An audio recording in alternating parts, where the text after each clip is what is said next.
This is dedicated to the niggas that was down from day one. Welcome to Death Row. Like we always do about this time. Hold on, Blackie. Welcome, ladies and gentlemen, to another reaction video. Today, I will be reacting to Blackie Speaks video in regards to Kendrick Lamar and the Super Bowl halftime show. This is Kendrick Lamar's Super Bowl performance and the hidden messages. Original video being in the description. Now, before I get into the video, I did react to, obviously I watched the halftime show in live action, and then later when the game was over, I did react to it, but unfortunately the NFL striked it down. So obviously I couldn't upload it, and in my videos I did express my thoughts of what I thought about the Super Bowl. And I mean, obviously I am a Kendrick fan, so people might think I'm gonna have a bias. The show was it was a great show. I more so like the meaning behind. I like the meaning with Samuel Jackson being Uncle Sam, portraying as America. The cultural divide, the U.S. being divided, the African American culture, and then the unity. I liked all of that. I liked his message. So I mean, if you didn't like it, that's your opinion. I really couldn't care less. But that's why I thought if I was to critique the show, I feel like his he did sound a little bit low. That's the only problem I had with it. But I mean, maybe it's because I was at home watching it at home. Maybe he was loud on the TV, but when I was watching at home, he did sound a little bit low. My favorite part was when he played Euphoria, because I was not expecting Euphoria. That was like my favorite song that he played, and then obviously Not Like Us, and then the GNX snippet, and then Humble, him recreating the Humble. I mean, I can sit here and talk about it for a minute, but I'm gonna let Blackie Speaks talk about it. Let's get into it though. Pending after his Super Bowl performance, and for good reason. Ever since it was announced back in September that Kendrick was going to perform, the hype has been real. And now it finally happened and people can't stop talking about it. But here's the thing, most people only saw what was on the surface. What they missed was the deeper message Kendrick was sending. This performance wasn't just about entertainment. It was filled with subliminals, symbolism, and a statement that went way beyond the music. So in this video, we're breaking it all down. What Kendrick was really trying to communicate, and why this might be one of the most important That bomber jacket is so nice that he had. And for the people that don't know about his bomber jacket, I think that's the same person that y'all know that photo with Kobe. He's in the shower, or like the locker room shower holding the trophy, and he looks sad. He's wearing that bomber jacket. That dude that creates that, I think he created that one for Kendrick too. He creates those for people. They're really expensive. I think you get some in Vegas at Caesar's Palace. Not your own custom, but like they sell them. Consider the less exciting but still important details. First, we have the A chain, which caught a lot of people's attention. Some fans believe the A could be a subliminal shot at Drake, referencing the A minor. I don't believe that. I believe the A represents PG Lang, his record label. Because if y'all know his new record label, like the logo of it is the two kids pointing up at the A or something like that.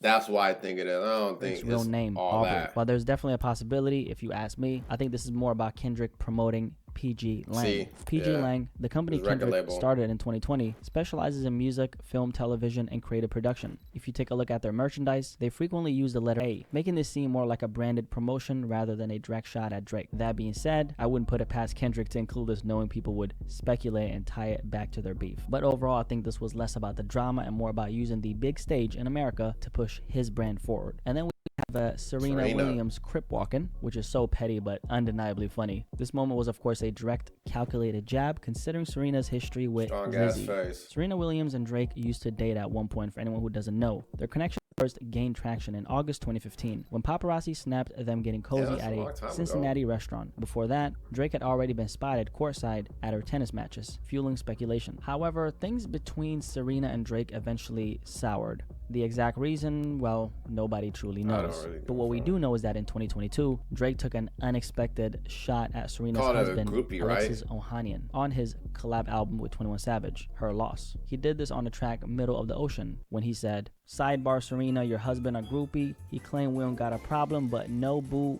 it is like you coming for sushi. That was a blatant sign of disrespect, not just towards Alexis, but indirectly towards Serena as well. And it was clear that she caught shade. Alexis Ohanian later responded on Twitter, brushing off Drake's comments while proudly embracing his role as a quote-unquote groupie for his wife and daughter. Very respectable man.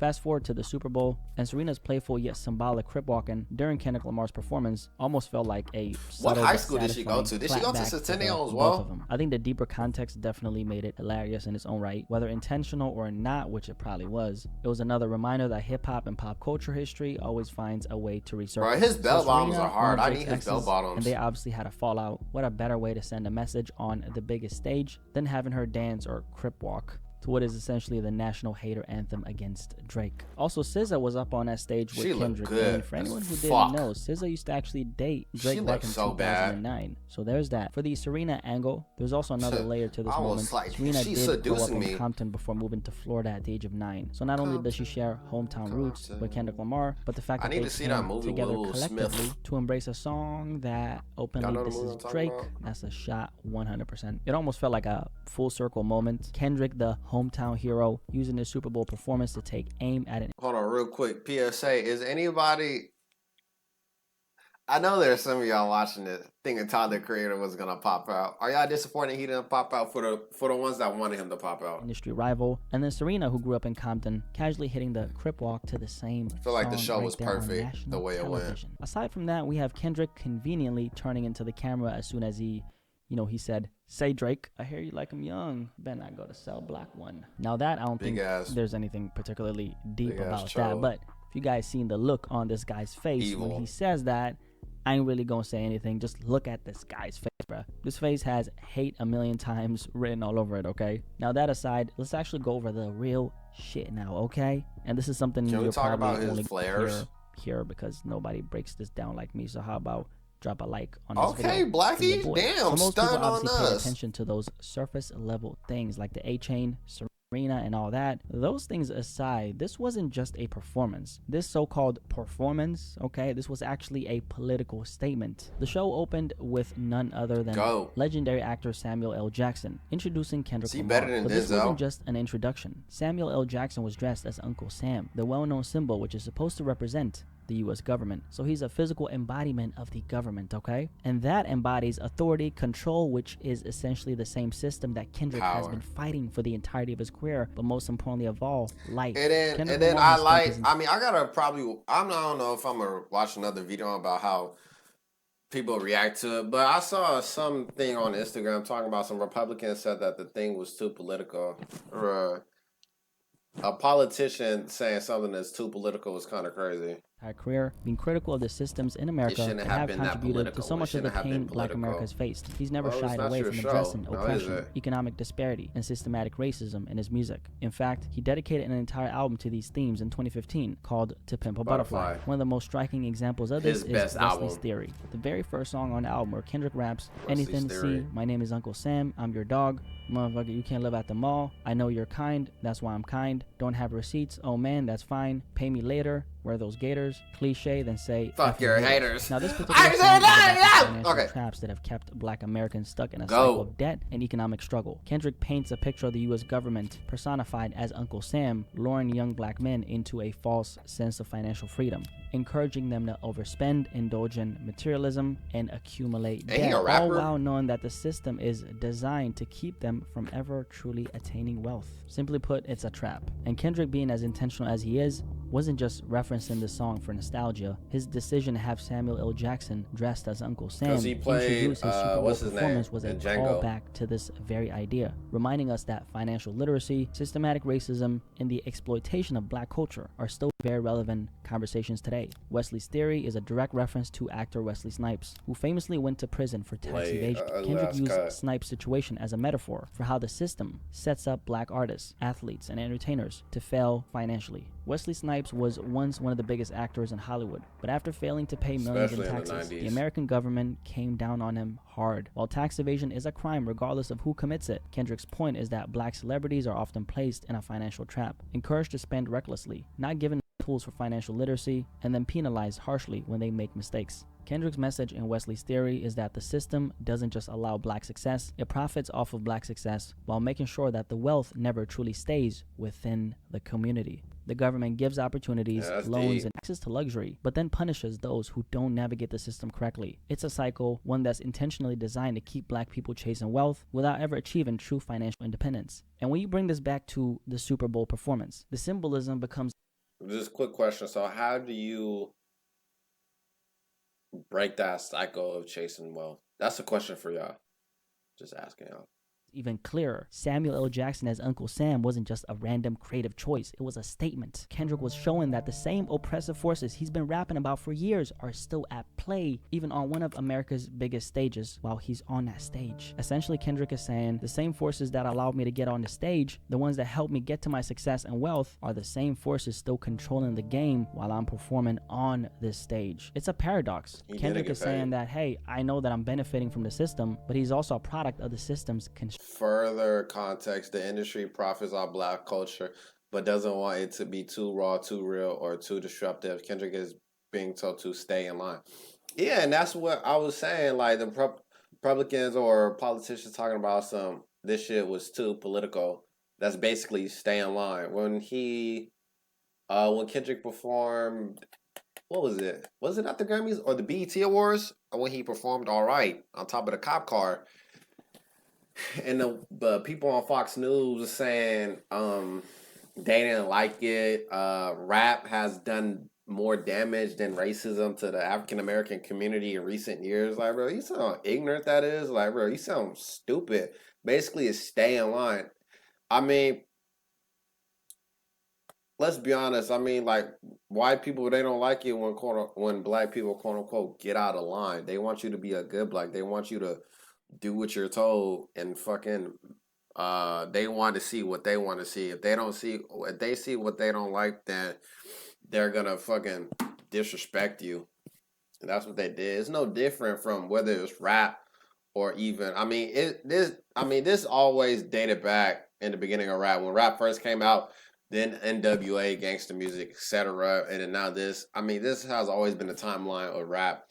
Even with basketball too. I forgot what it was, but LeBron James came out and then said something, and then that white news reporter lady, she told him to shut up and dribble, basically stay in line. What kind of shit is that? Strengths. All right, we're not playing that entire clip, man, because they're trying to get my motherfucking coins out here, bro, and I'm not gonna let that happen. See, told y'all. It was wilding. I don't know why the NFL. Crazy puffs. Who's this? Whoa! Oh, he's an actor.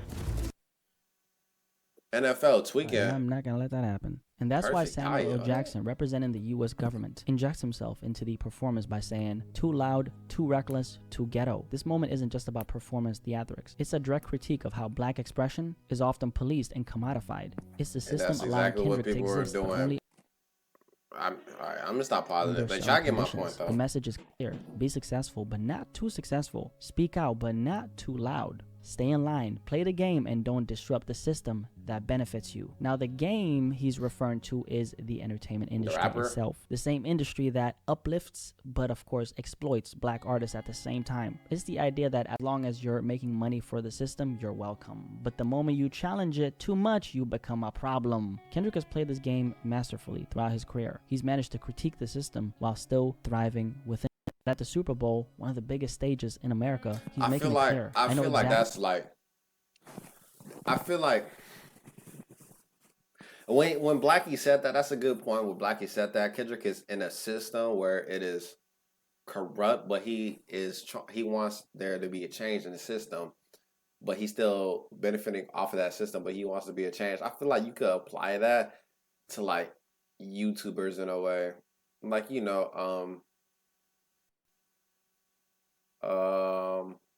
let me see a YouTuber.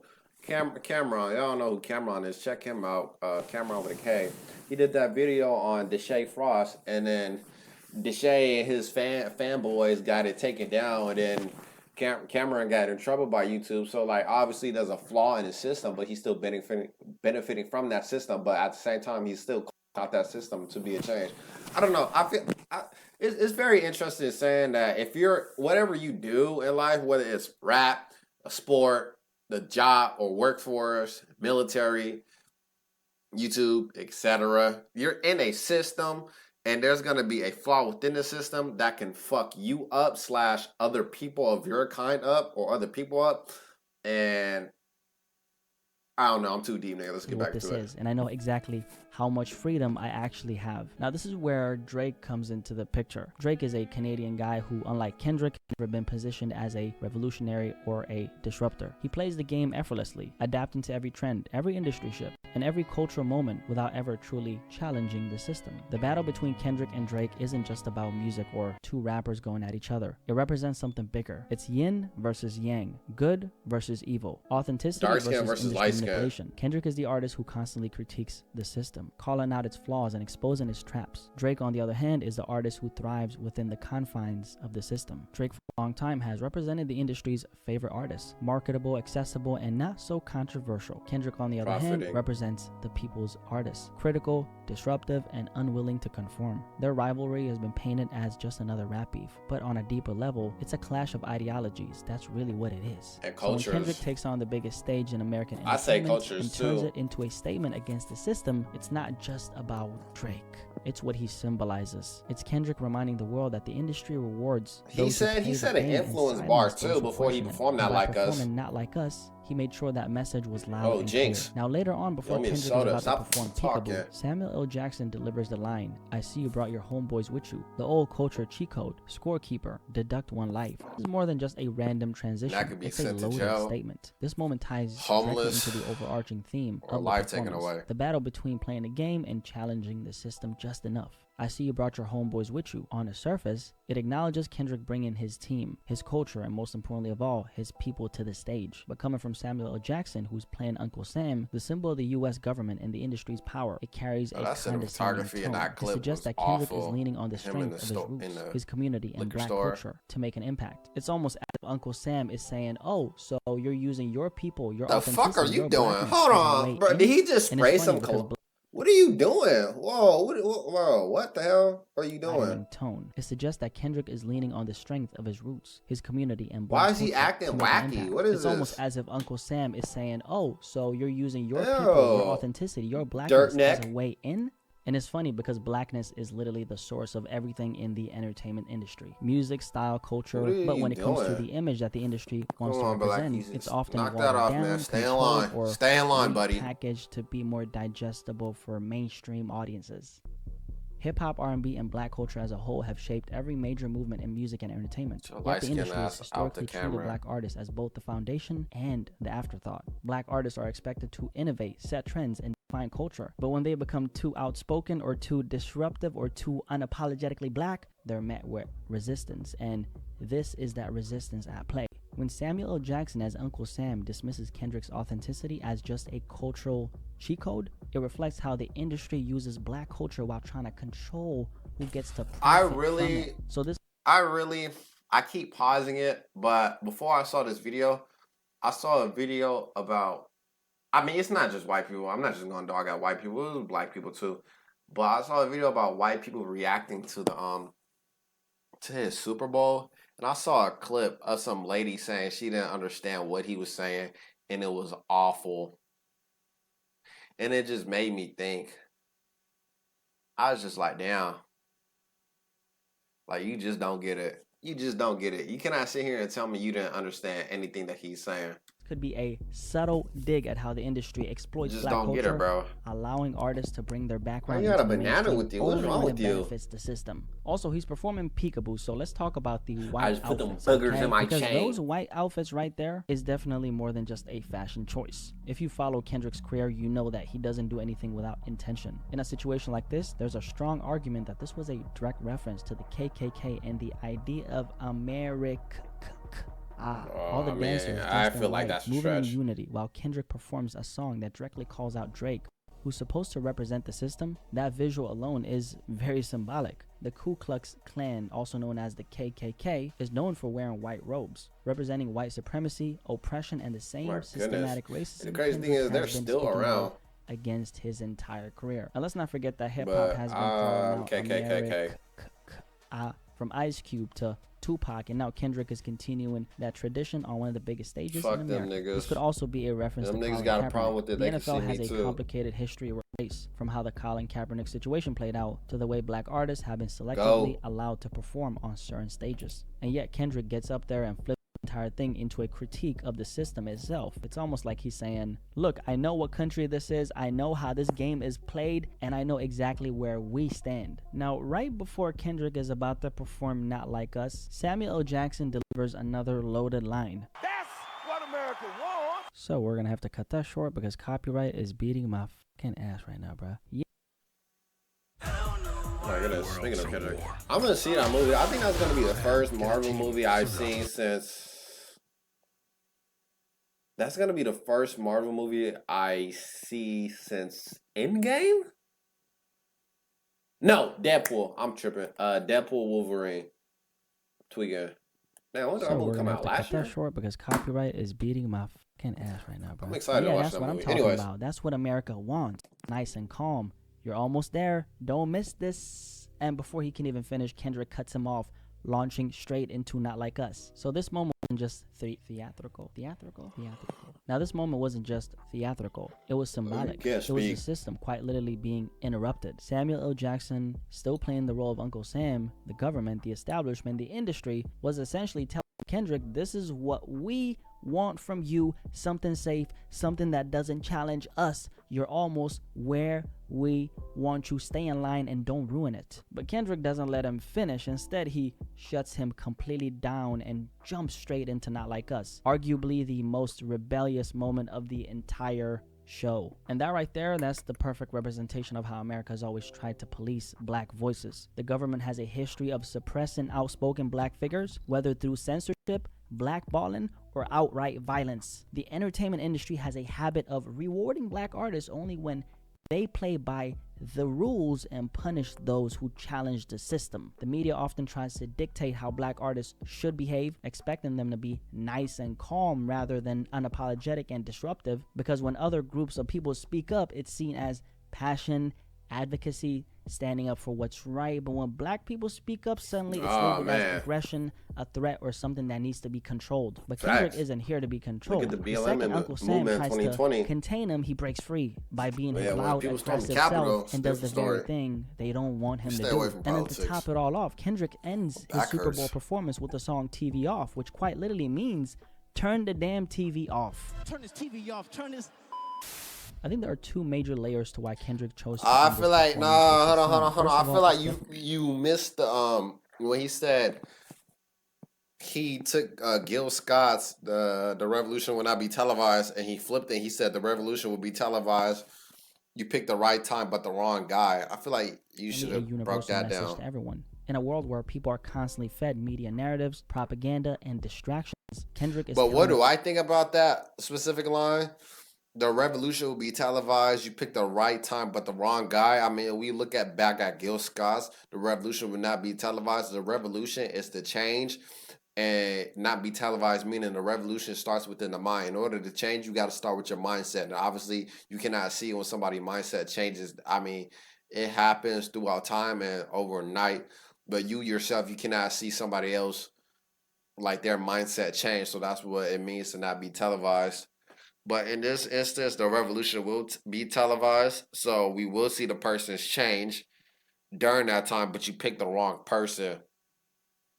I don't know. I feel like that's a very interesting statement, a topic to break down. To wake up. The Super Bowl is one of the biggest spectacles in America. Corporations spend billions just to have a commercial slot because they know the whole world is watching. The game, the halftime show, the ads, it's all a distraction from real life issues that don't go away once the TV is off. Kendrick ending with TV off could be him saying, enough with the distractions. Think for yourself. And then the other half of the message is a message to Black America. The media has historically controlled the narrative about black people, whether through the news, entertainment, or politics, or the entertainment industry. The way black artists, athletes, and leaders are portrayed is often filtered through a lens of control, only showing what fits the agenda. So when Kendrick closes off his performance with TV Off, it's his way of telling Black America to stop letting the media dictate their reality. Don't let America decide who your heroes are. Don't let the system control the narrative. Kendrick was clearly sending a message with this performance, and I can't believe there are people who thought this was just a regular halftime show, but then again, it makes sense. The masses only see what's on the surface. That's how it's always been. Most people just saw a high energy performance, a few viral moments, and some controversy, but if you've been following Kendrick's career, you already know that this man never does anything without a purpose, and that's why I respect him so much. You can't hear me break all this down and still think it was just about entertainment. I feel like any performance he does in front of a huge entire crowd, whether it's the BET Awards, the Grammys, the pop off, the pop out, this, like he there's a meaning and message behind his performance. Kendrick has always been about message. He's never been the type to chase clout or drop music just for the sake of it. Every time he speaks, he's saying something, and this performance was just another example of that. And this is exactly why I'm so happy he's having this moment, because we finally have an artist on the biggest stage in America who's as authentic as an artist can possibly be. From mixtape Kendrick to Super Bowl Kendrick, I've been following this guy since he first came in the game, sounded like Lil Wayne, back when he was still, you know, I gotta see how they did that, because I was fired when they put all the Mexicans in the car. From that young kid from Compton to a cultural icon who's using the Super Bowl as a statement, that's iconic and legendary. Honestly, it's great. And what makes it even greater is how much he's able to say with so little. And this is what separates Kendrick from everyone else. He doesn't just tell you, he shows you. Samuel L. Jackson as Uncle Sam, the system controlling black artists, the dancers dressed in white, possible reference to America and white supremacy, cutting off Uncle Sam before Not Like Us, defying the system in real time, ending with TV off, the final statement, wake up, stop being distracted. Every single moment was intentional. This wasn't just a performance, guys. This was a culture moment right here. But I'm, of course, just one man with one perspective and one voice, which is why I want to hear what you guys have to say. Why would you even post about this loser right here? I'm not even going to react to that. All right, y'all. I'm going to end it here. Once again, this is Kendrick Lamar Super Bowl performance, the hidden message created by Blackie Speaks, original video being in the description. I believe that the things that he talked about were interesting. I feel like he could have talked about more. Like, for example, he could have talked about when Kendrick was in the middle, when Kendrick said the revolution will be televised, you picked the right time but the wrong guy. When Kendrick was stood in the middle with the flag being divided.